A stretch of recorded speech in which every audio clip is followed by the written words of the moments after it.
Welcome to Snapshot Lectures in Chemistry. Essentially, chemistry for all. In this visual series, we will discuss chemistry content through the use of animations. Let's begin.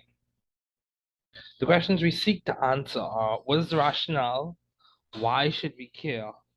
And what is the story behind it all?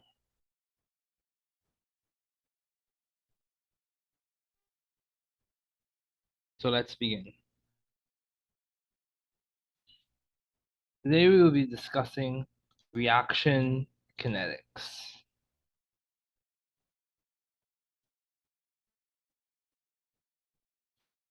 We will be discussing reaction kinetics. And the model for the story, or the base of the story, is we have two superheroes arriving in the Bahamas. As they traverse through the traffic, they are learning about chemical kinetics. So let's begin. For this story, we see the two superheroes, Parakletos and Sophia, arriving at Lyndon Pendant International Airport to explore Nassau as they learn college chemistry. They travel through Nassau traffic with a tour guide named Maria. And what they come to understand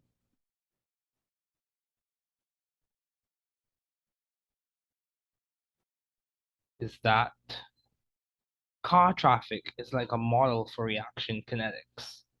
The rate of a chemical reaction is a measurement of the velocity or speed of a reaction. The faster the rate, the faster product formation.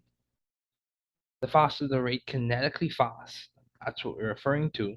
The faster the product formation, the slower the rate, the slower the product formation. That's if we're looking at the rate of reaction in the context of changes in product concentration over changes in time. So the formula for rate is typically described as the change in product concentration over the change in time, or the change in reactant concentration over the change in time.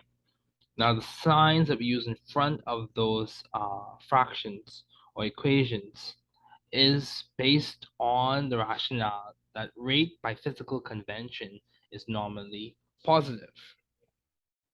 Now, what are the consequences of a reaction rate being in terms of the reactant?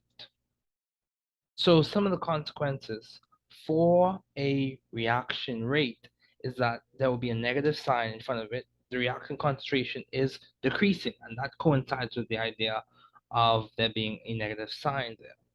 Now, this level, by physical convention, is typically denoted as positive. The rate is typically denoted as positive. So key ideas to keep in mind, the reaction rate is determined by dividing the change in a molecule's concentration, which is in moles, or which is molar, by the time. And we can define rate as molar per second.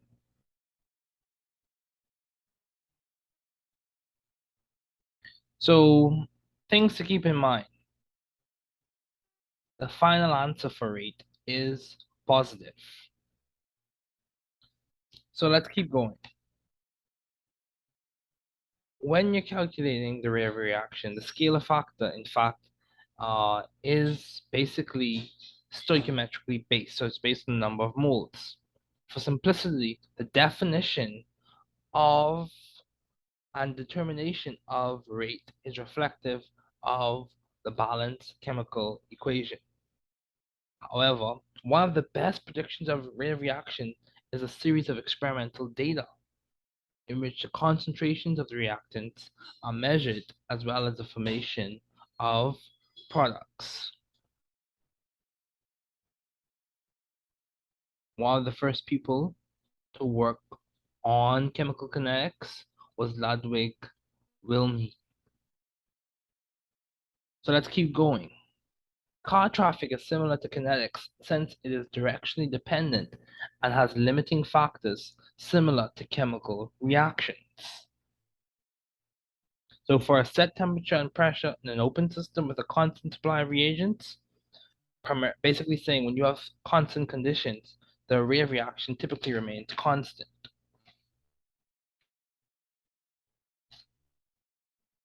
So what is the significance of the car traffic model? It's similar to kinetics since it's directionally dependent. Traffic depends on the direction in which you're headed in, and it has limiting factors, such as obstructions in the road. But the limiting factor or the limiting step or rate limiting step for a chemical reaction is, or rate determining step for a chemical reaction, typically influences how we describe the rate law. So also, car traffic is dependent on the types of cars on the road. And same with chemical reaction, it's dependent on the substrate that's reacting. So as we can see here in this panel, the main idea is that rates of reactions based on experimental data is a probabilistic predictor. In chemical reactions, we determine rate by using concentration values over time for reactants or products.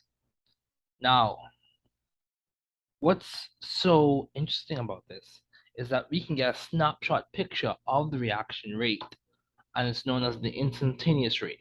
For a series of products and reactant concentration plotted on the graph, the reaction rate is the rate at one point in time or the slope at an instant.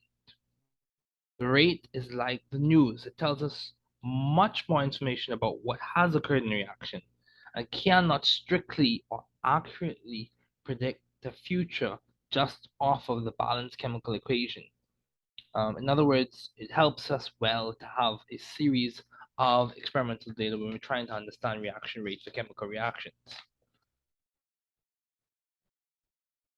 Given the reaction rate is affected by variables such as light, heat, pressure, and concentration, it's important to measure those and see how they change in the reaction. And by measuring those, we can get an understanding of how the rate changes and even the rate itself.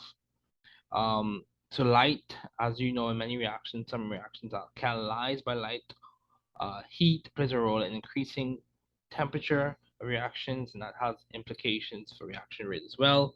Pressure, the more pressure you put on a reaction vessel, has a capacity to affect reaction rate. And concentration, as we see based off the definition of rate, the concentration of a reagent influences reaction rate. Now it depends on whether the reaction or the rate law is for zero order, first order, second order, or other orders. But at this time, just know the concentration influences the reaction rate.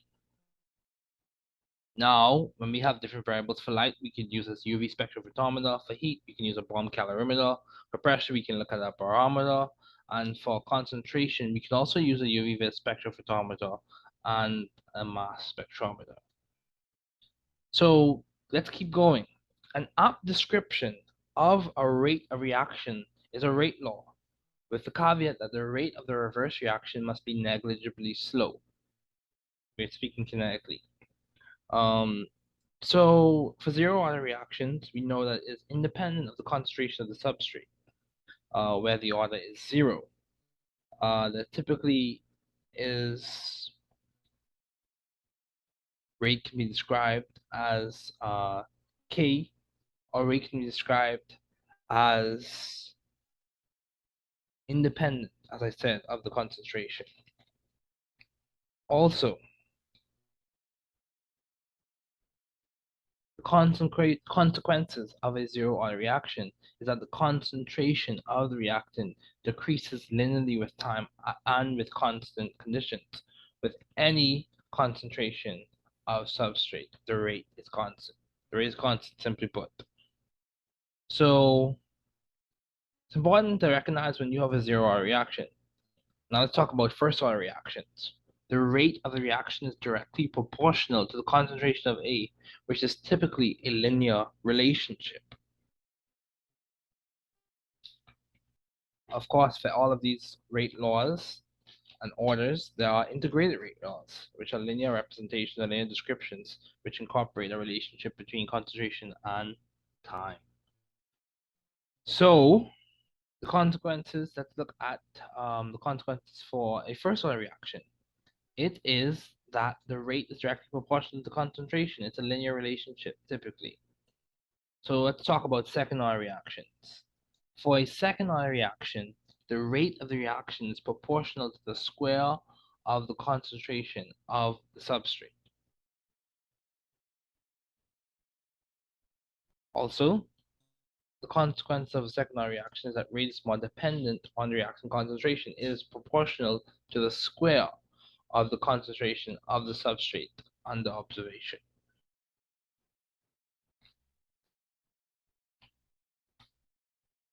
Let's keep going. One of the ways to determine the rate of reaction is through the use of the method of initial rates. And what that really entails is when you're given a series of experimental data, you basically use the first thing you do, you take the given data, you look at how the concentration is changing in relation to how the rate is changing, you come up with with an understanding from that, and then you use the equation where rate is equal to the change in concentration of the reagent over the change in time. And we're using the equation, using the experimental data, and seeing how it changes initially, you determine you start to determine the order of the reaction, and from that you can denote the rate law.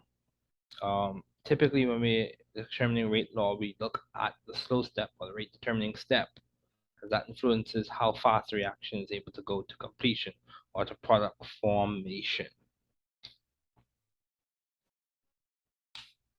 So when studying these things, it's important to understand the rules of exponents and logarithms.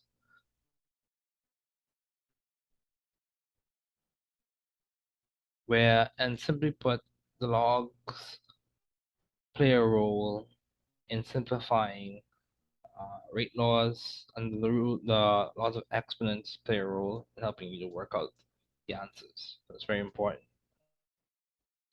So